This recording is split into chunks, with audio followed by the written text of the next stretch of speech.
हाँ जी, good evening everyone. मैं सबका स्वागत करता हूँ मेरे YouTube channel that is Kartik Chaudhary के ऊपर। बच्चा इस टाइम पे बहुत ज़्यादा कंफ्यूज्ड है बिकॉज ट्वेल्थ अपेयरिंग वालों के ना बोर्ड्स आने वाले हैं। सो 25 या 26 अप्रैल से ऑलमोस्ट उनके जो बोर्ड स्टार्ट हैं, तो इस टाइम पे वो बहुत कन्फ्यूजन के अंदर है कि सर हम जो है ट्वेल्थ बोर्ड्स को और एनडीए को मैनेज कैसे करें। देखो इस टाइम पे ना मैं कहूँगा कि प्लस पॉइंट होने वाला है पीसीएम वालों को। ठीक है जी, पीसीएम मतलब फिजिक्स केमिस्ट्री मैथ्स जिसके पास है, दैट इज साइंस वालों को यहाँ पर बेनिफिट होने वाला है। क्यों बेनिफिट होने वाला है? बिकॉज यहाँ पर तीनों ही सब्जेक्ट्स जो है इनके, that is physics chemistry math, ये तीनों सब्जेक्ट्स ही आपको बेसिकली एनडीए के अंदर देखने को मिलेंगे। तो यहाँ पर ये जो सब्जेक्ट है ना, सबसे मोटा सब्जेक्ट है, दैट इज मैथ्स। मैथ्स और एम से मोटा।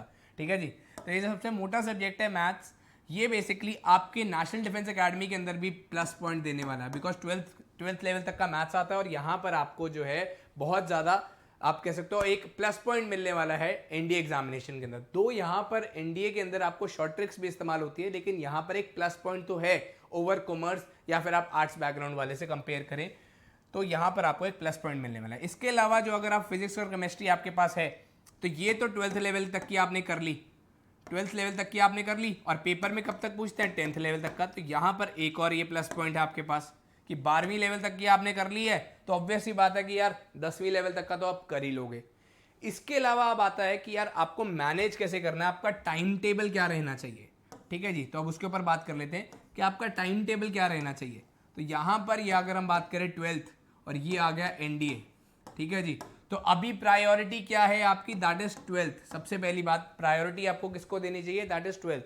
सो अब कितने घंटे मैं आपको जो है ट्वेल्थ के लिए पढ़ना चाहिए और कितने घंटे एनडीए के लिए पढ़ना चाहिए? देखो सबसे पहली बात तो आपको कम से कम 5 से 6 घंटे, 5 to 6 आवर्स कम से कम जो है ट्वेल्थ बोर्ड्स के लिए पढ़ना चाहिए। बिकॉज ये क्या है, ट्वेल्थ बोर्ड्स अगर आपके नहीं हुए क्लियर, तो एनडीए तो भूल जाओ बेटा, सबसे पहली बात। दूसरी चीज़ कि यहाँ पर 5 से 6 घंटे करना क्यों इंपॉर्टेंट है? बिकॉज अगर ट्वेल्थ के अंदर अच्छा स्कोर करते हो एंड बाय चांस एनडीए नहीं होता, तो किसी और जगह या किसी और कॉलेज के अंदर एडमिशन आपको अच्छे स्कोर के ऊपर मिल जाएगी। इसके अलावा आप जो टीएस एंट्री है उसके अंदर भी एक थोड़ा बहुत बेनिफिट मिलता था। ठीक है, तो वो भी आपको जो अवेल कर सकते थे, लेकिन अब जेई वाला सीन भी हो गया थोड़ा। तो यहाँ पर 5 से 6 घंटे आपको पढ़ने ही पढ़ने हैं ट्वेल्थ बोर्ड्स के लिए। इसके अंदर आप कह सकते हैं कि 2 घंटे कम से कम मैथ के लिए देने। ठीक है जी, 1.5 घंटा कम से कम फिजिक्स के लिए देना है, 1.5 घंटा आपको जो है केमिस्ट्री के लिए देना है, और 1 घंटा आपके जो बाकी के सब्जेक्ट रह गए, चाहे आपका फिजिकल एजुकेशन है या कंप्यूटर है या इंग्लिश है, तो आपको ये चीज़ मैनेज करके चलनी है रोज रेगुलर बेसिस के ऊपर। जब तक आपके एग्जामिनेशन खत्म नहीं होते, मतलब जब तक स्टार्ट नहीं हो रहे हैं, तब उस टाइम पीरियड तक आपने ऐसा ही करना है। रही बात एनडीए की, तो एनडीए के अंदर आपको जो होमवर्क कुछ नहीं करना। जैसे इस टाइम पे जो बच्चे अफोर्ड कर सकते थे, इन्होंने अनअकैडमी का संकल्प बैच ज्वाइन कर रखा होगा। तो अगर आपने नहीं किया तो this is the right time, आप ज्वाइन कर सकते हैं। बहुत बेहतरीन तरीके से आपके लिए एनडीए की क्लासेस संकल्प बैच के अंदर चल रही हैं। सारे टॉप एजुकेटर्स इंडिया के डिफेंस की कैटेगरी के अंदर आपको जो है टीच कर रहे हैं। यहाँ पर अर्पित सर मैथ्स पढ़ा रहे हैं, मैं आपको हिस्ट्री पॉलिटी पढ़ा रहा हूँ, धीरज सर इंग्लिश, सन्नी सर आपको करंट अफेयर्स और जियो करा रहे हैं, और फिजिक्स आपको जो है राधिका मैम करा रही है, केमिस्ट्री आपको जो है श्वेता मैम करा रही है। ठीक है जी, तो ये संकल्प बैच को आप 100% ब्लाइंडली फॉलो करके करेंगे तो आपका नेशनल डिफेंस एकेडमी का जो एग्जामिनेशन है बहुत ज़बरदस्त तरीके से क्लियर होने वाला है। ठीक है जी, टॉप एंड रिजल्ट हर बार देते हैं, इस बार भी सबसे ज़्यादा टॉप रिजल्ट जो है इसी बैच से ही आने वाले हैं। तो अगर आपने नहीं किया तो आप कर सकते हैं, एंड यही बैच को आप फॉलो करो। इसके अलावा जो बैच के अंदर होमवर्क दिया जाता है ना, वो मैं कहूँगा कि चलो ठीक है, आप एक टाइम पे अभी इग्नोर कर सकते हो, बिकॉज इस टाइम पे आपके पास स्ट्रेस ज़्यादा है। तो संकल्प बैच के अंदर जो 4 घंटे की क्लासेस चल रही हैं, तो वो आप जो है फॉलो करो। 4 घंटे या मैक्सिमम 5 घंटे की है जो क्लासेस चल रही हैं, वो आप फॉलो करो।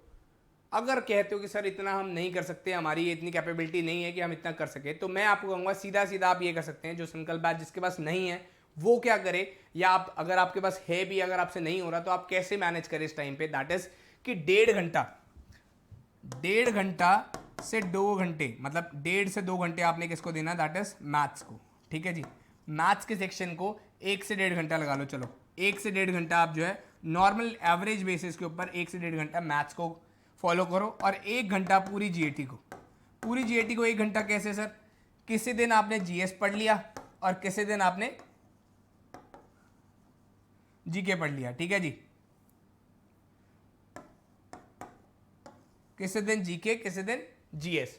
तो मतलब एक दिन साइंस वाला पोर्शन पढ़ लिया और एक दिन हिस्ट्री, पॉलिटी, ज्योग्राफी वाला पोर्शन कर लिया, ऐसे कर सकते हो। तो जब तक आपके बोर्ड्स नहीं खत्म होते तो आप इस प्रोसेस को फॉलो कर सकते हो, तब आपका जो है साइमल्टेनियसली दोनों चीजें चल जाएंगे। बट यहां पर आपको ध्यान रखना है कि आपको दोनों चीजों को साइमल्टेनियसली लेकर चलना है, बिकॉज ये एग्जामिनेशन आपके जो 12th बोर्ड्स हैं, ये आपका जो है जरूरी है, इसको क्लियर करना आपको जरूरी है। और मैं कहूँगा इस टाइम पे सबसे ज़्यादा प्रेफरेंस आप इसको ही दो, बिकॉज ये नहीं हुआ तो ये भी नहीं हुआ। लेकिन इसका मतलब ये नहीं है कि इसको पूरा ही निगलेक्ट कर दो, एनडीए को छोड़ ही दो, किताबें ही फेंक दो इसकी, ऐसे नहीं करना भाई। सीधी सी बात है, ये क्लियर करना जरूरी है क्योंकि ये पाना जरूरी है। ठीक है जी, ये क्या है, तुम्हारा सपना है, ये गोल है, ये ड्रीम है। इस यूनिफॉर्म के पीछे तुम इसको क्लियर करने के बाद जो यूनिफॉर्म मिलने वाली है आपको, उसी के पीछे बेसिकली ये सारी मेहनत चल रही है। तो इसको साइमल्टेनियसली साथ साथ लेकर चलना चाहिए। इसको धीरे धीरे लेकर चलो, लेकिन इसको लेकर चलो साथ। अगर इसमें रैबिट बन के दौड़ना है आपको, तो इसको जो है बेसिकली टर्टल्स बनकर साथ लेकर चलना है। आखिरी में जीतता कौन है? टर्टल्स। ठीक है जी, तो आपको यही ध्यान रखनी है बात कि आपको साइमल्टेनियसली दोनों चीजें लेकर चलनी है, तभी आप जो है बेसिकली अपना 12th का बोर्ड्स भी अच्छा परफॉर्म कर पाओगे एंड जो आपका ड्रीम है एनडीए, उसको भी क्लियर कर पाओगे। ठीक है बच्चे, so I think and I hope कि आपको जो थोड़ी क्लैरिटी आई होगी एंड थोड़ी कन्फ्यूजन दूर होगी कि कैसे आप जो दोनों चीज़ों को मैनेज कर सकते हो। Because there is a possibility, हर बार बच्चा यही फॉलो करता है, यही ट्रैक को फॉलो करता है, दोनों चीज़ों को साथ में लेकर चलता है, तभी बेसिकली है जो अच्छे तरीके से अपीयर कर सकते हैं और अच्छे तरीके से क्लियर कर सकते हैं। बिकॉज ये क्या है, 12th में जब आप है ना, तो ये बेस्ट अपॉर्चुनिटी है, 12th अपेयरिंग वालों के लिए बेस्ट अपॉर्चुनिटी होती है। क्योंकि अगर आप इस टाइम पे क्लियर कर लेते हैं अपना रिटन पोर्शन, तो एक इन्विजिलेटर कह रहा हूँ सॉरी, एंट्रिंग ऑफिसर है, और वहाँ पर जो एसएसबी के अंदर जो सारे ऑफिसर्स होते हैं उनके ऊपर एक अच्छा इंपैक्ट क्रिएट होता है कि ये हार्ड वर्किंग बहुत है। इसने 12th के बोर्ड्स में भी अच्छा स्कोर किया एंड इसने नेशनल डिफेंस अकेडमी का एग्जामिनेशन भी है जो क्लियर किया। ठीक है जी, सो आई होप आपका जो है एग्जामिनेशन अच्छा हो 12th बोर्ड्स का भी, एंड आने वाला है जो आपका एनडीए अटेम्प्ट है उसके लिए भी बेहतरीन तरीके से आप जो तैयारी कर रहे हैं। संकल्प बैच से अगर आप नहीं अफोर्ड कर सकते तो आप जो है यूट्यूब प्लेटफॉर्म आ रहे हैं, that is Kartik Chaudhary and Arpit Chaudhary, दोनों चैनल से आप जो है स्टडी कर रहे हैं। सो आई होप आपको वीडियो पसंद आई हो, पसंद आई तो लाइक जरूर करना, एंड अगर आप इस चैनल के ऊपर नए हो तो चैनल को सब्सक्राइब करना मत भूलेगा। जय हिंद, जय भारत।